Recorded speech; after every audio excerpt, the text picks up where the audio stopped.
আসসালামু আলাইকুম। আমি Mohammad Nasiruddin, instructor refrigeration and air conditioning, Chandpur পলিটেকনিকের পক্ষ থেকে অনলাইন ভিডিও ক্লাসরুম থেকে সবাইকে স্বাগত জানাচ্ছি আমাদের লেসন 6।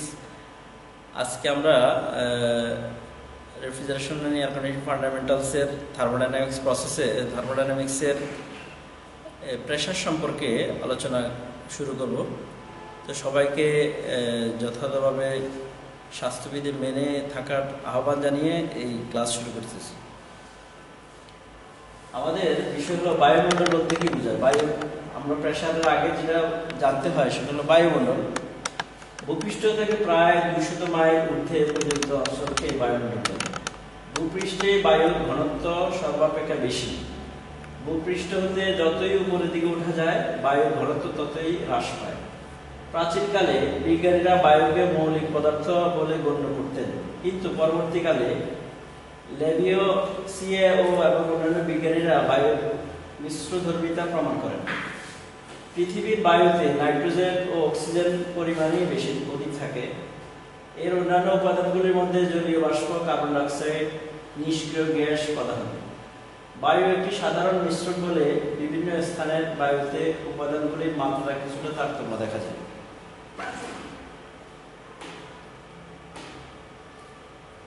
বায়ুর সাথে সম্পর্কিত যে জিনিসটা সেটা হলো চাপ বা প্রেসার।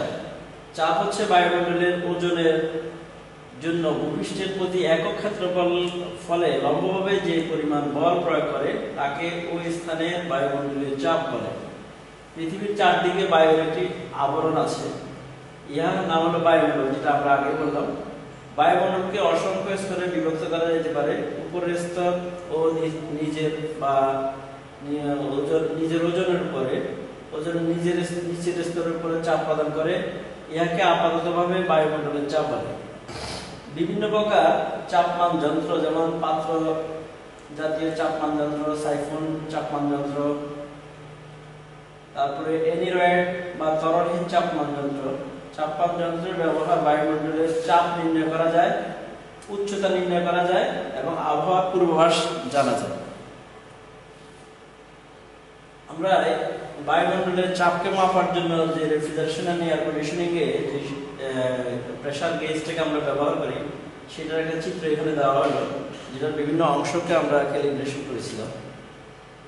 সেটার বিভিন্ন অংশগুলি কি অবস্থানে আছে বাস্তবে সেটার চিত্রের মাধ্যমে সেটা দেখানো হলো। বায়ুর চাপ এবং চাপের তারতম্যের কারণ। বায়ুর চাপ এবং চাপের তারতম্যের কারণ হলো পৃথিবীর যাবতীয় পদার্থের মতো বায়ুর ওজন আছে, ফলে বায়ুরও চাপ দেয়।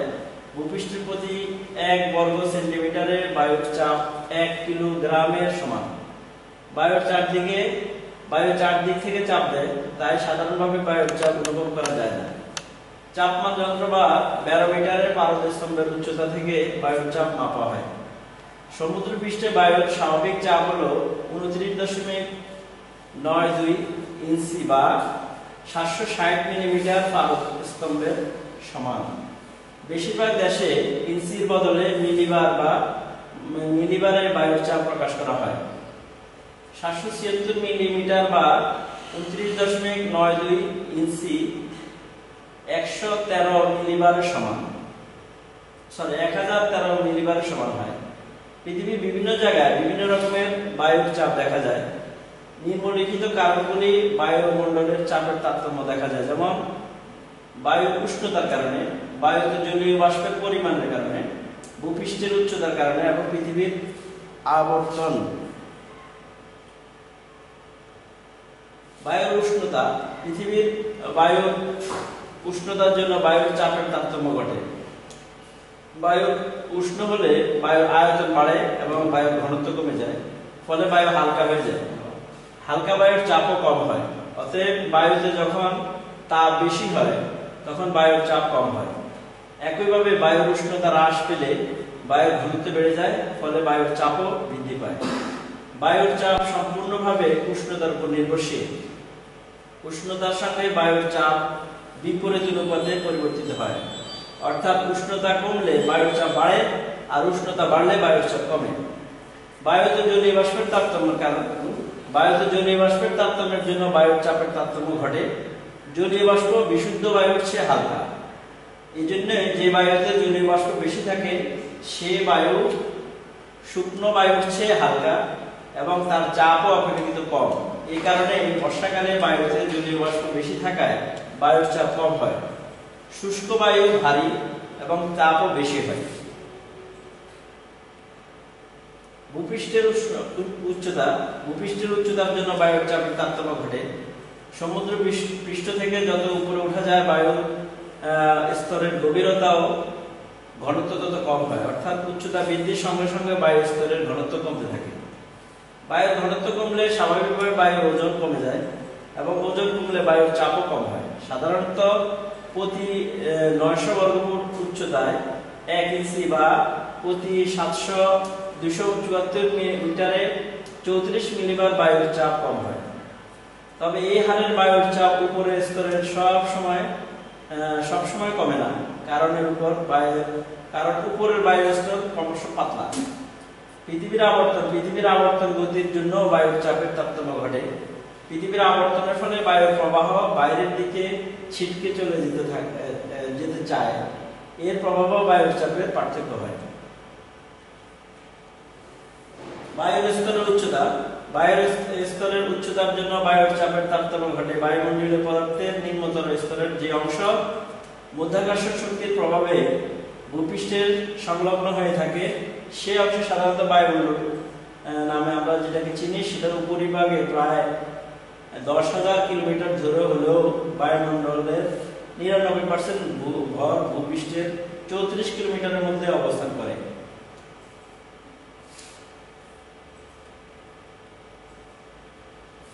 আমরা বায়ুমণ্ডলের চাপ মাপার জন্য বা আমরা যে প্রেসার সেটাকে মাপার জন্য আমাদের যে বিভিন্ন ধরনের স্কেলগুলি আমরা ব্যবহার করি, যে কি কি জিনিস আমরা মাপি, একটা হলো গেজ চাপ মাপে, পরম চাপ এবং শূন্যতা চাপ, এই তিনটা বিষয় সম্পর্কে আমাদেরকে জানতে হয়।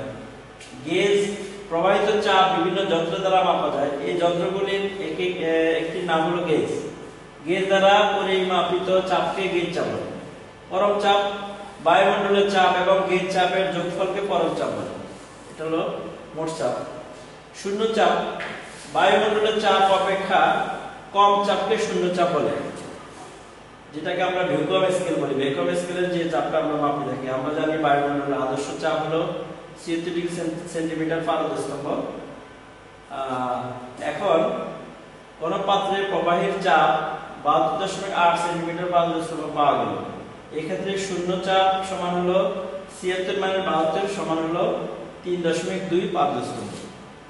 এটা একটা উদাহরণ হিসেবে পেশ করা হয়েছে। তো চাপকে আমরা স্বাভাবিকভাবে যেটা গাণিতিকভাবে আমরা প্রকাশ করব সেটা কিভাবে? চাপ হলো একক ক্ষেত্রফলের একটি বস্তুর পৃষ্ঠতলে সমকোণে প্রযুক্ত বল। সরাসরি উপর থেকে লম্বালম্বিভাবে যে চাপটা প্রয়োগ করবে সেটাই হলো বল। যে বলটা প্রযুক্ত হয় সেটাকে বলা হয় চাপ। গাণিতিকভাবে P প্রেসার সমান F/A, বল বাই ক্ষেত্রফল। আর চাপের প্রতীক হলো P, ছোট হাতের এবং বড় হাতের দুই অবস্থাতে আমরা এটাকে প্রকাশ করি। সেটা একক হলো প্যাসকেল। SI এর মৌলিক এককে newton per metre square, kg per metre square এবং জুল পার মিটার স্কয়ার। মাত্রা হলো ভর, দৈর্ঘ্য ইনভার্স, সময় পাওয়ার 2।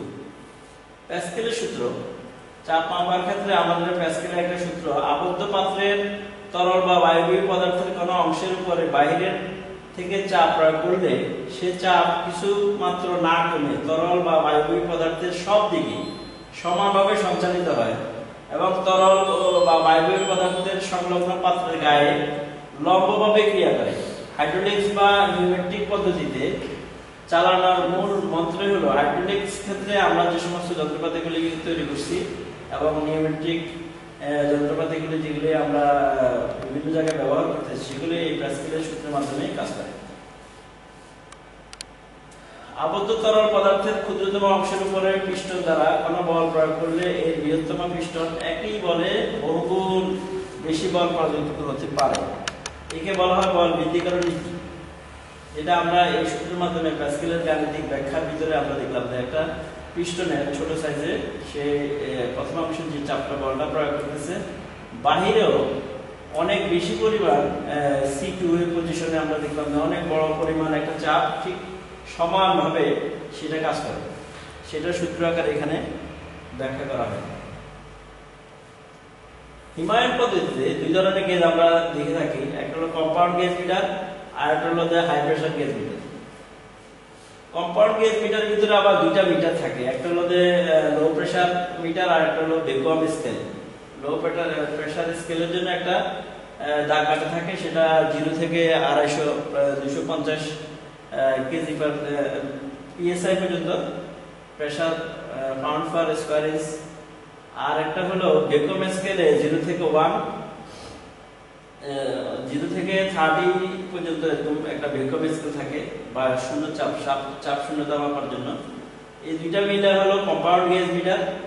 আর হাই প্রেসার গেজ মিটার সাধারণত 0 থেকে 500 আমাদের এখানে যে মিটারগুলি ব্যবহার করা হয়, বায়োমেট্রিক চাপের মধ্যে এরকম চাপ মাপা হয়।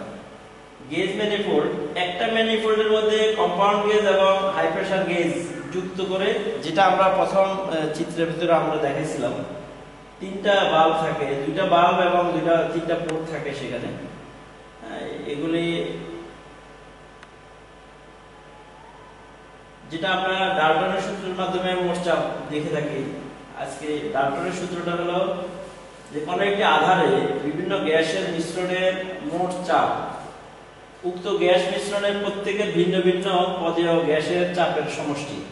যদি P1 P2 P3 কোনো একটা মিশ্রণের প্রত্যেকের গ্যাসের ভিন্ন ভিন্ন চাপ হয়, তাহলে এদের মোট চাপ হবে হলো P1 P2 P3। ধন্যবাদ সবাইকে।